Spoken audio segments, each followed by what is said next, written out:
Chers amis, chère Myriam, que je retrouve ce printemps avec autant de plaisir. D'autres amis que je vois à nouveau, Ramayad, William Bourdon, Gilbert Mitterrand et tant d'autres, et que je revois avec tellement de plaisir malgré la pandémie et malgré la distance.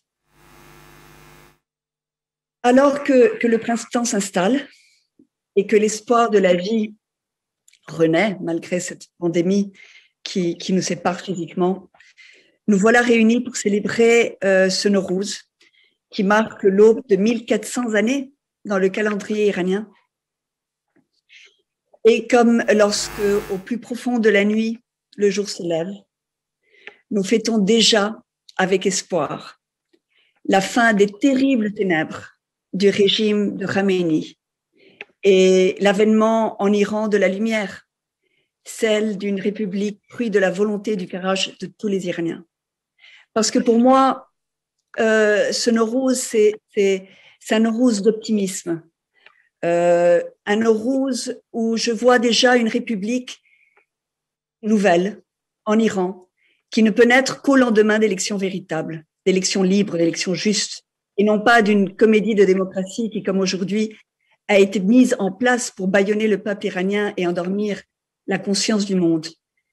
Une république séculaire, mes compagnons qui m'ont précédé l'ont déjà mentionné, où la religion ne soit pas utilisée pour justifier la barbarie et la corruption de ses gouvernants, ni pour diviser le peuple iranien et pour mieux le soumettre en discriminant contre les femmes et contre les minorités ethniques.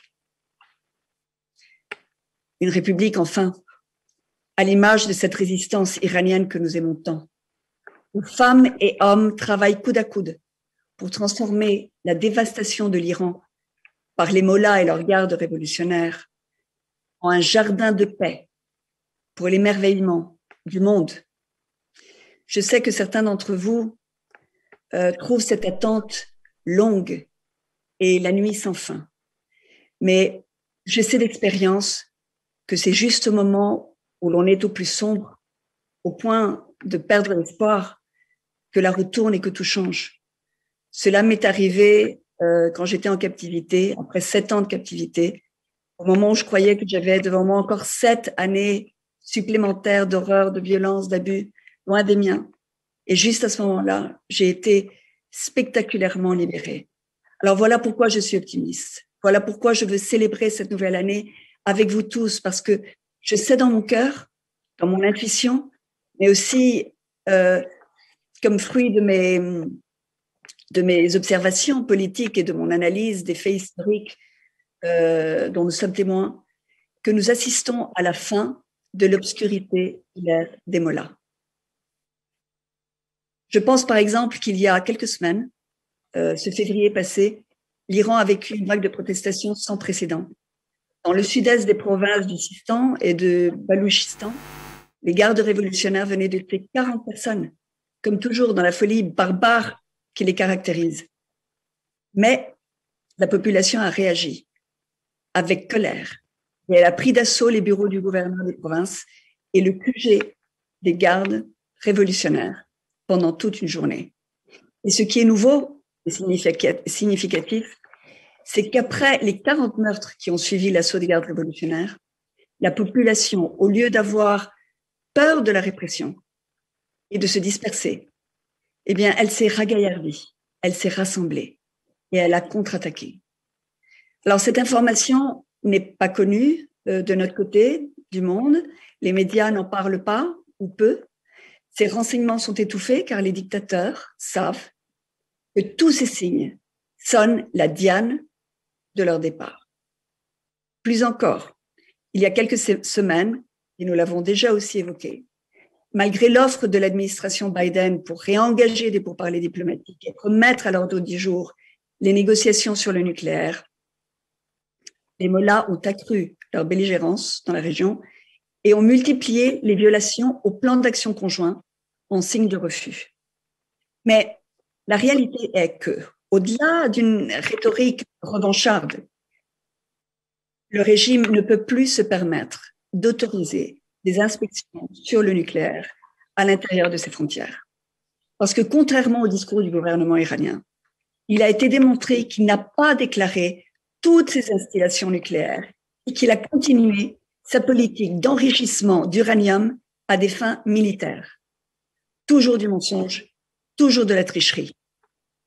Il est maintenant bien établi que l'infrastructure nucléaire du régime n'a pas été démantelée, comme le prévoyait l'accord. Et bien au contraire, qu'elle demeure intacte.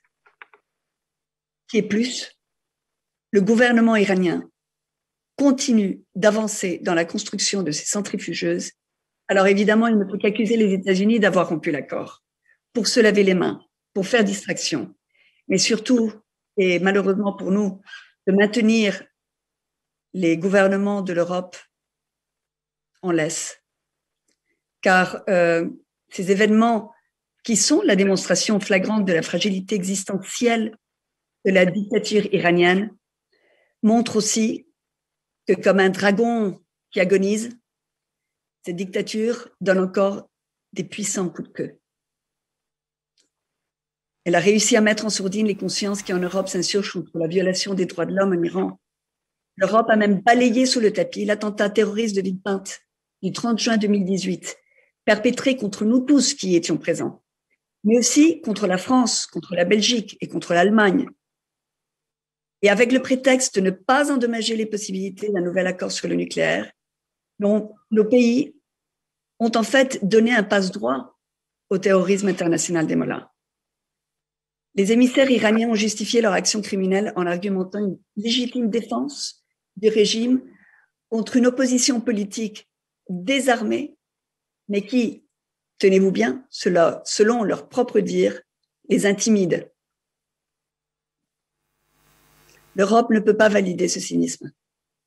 Tuer des innocents pour taire le droit des Iraniens à s'exprimer, c'est la signature de la barbarie des mollahs chez eux. Mais elle ne doit en aucun cas être tolérée chez nous. Et cette réelle politique de l'accommodement et du silence est dangereuse pour tous les citoyens du monde. Elle est un affront, évidemment, contre nous, les victimes potentielles de cet attentat, mais surtout, elle est une trahison contre le peuple iranien, qui lui se bat en regardant de ce côté vers l'Europe, qui figure encore comme le bastion et le phare mondial de la démocratie et des droits de l'homme dans le monde.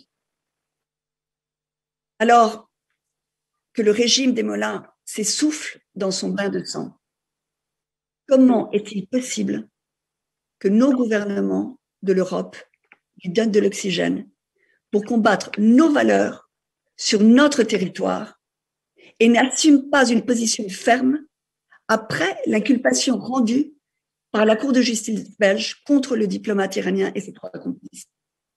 L'Europe, et en particulier la France, doivent être rappelés à l'ordre par nous tous, car il en va de notre sécurité, à tous, de freiner la folie meurtrière du régime de l'Iran, en démantelant le réseau d'espionnage et de terrorisme iranien sur notre territoire.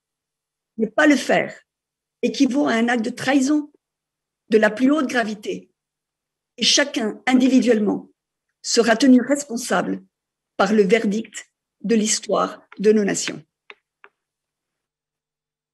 Et parce qu'ils se tiennent et sont concomitants l'un avec l'autre, le rejet du terrorisme sur notre territoire va main dans la main avec une politique de zéro tolérance face aux violations de l'Iran au plan d'action conjoint sur le nucléaire, dont nous sommes toujours signataires. De nouveau, il y va de notre sécurité à tous. Et l'Iran doit comprendre qu'il ne peut plus prétendre conduire ses affaires comme d'habitude, c'est-à-dire en trichant, en manipulant et en soumettant au chantage économique, politique et moral les peuples libres que nous sommes. Alors oui, il est temps de célébrer.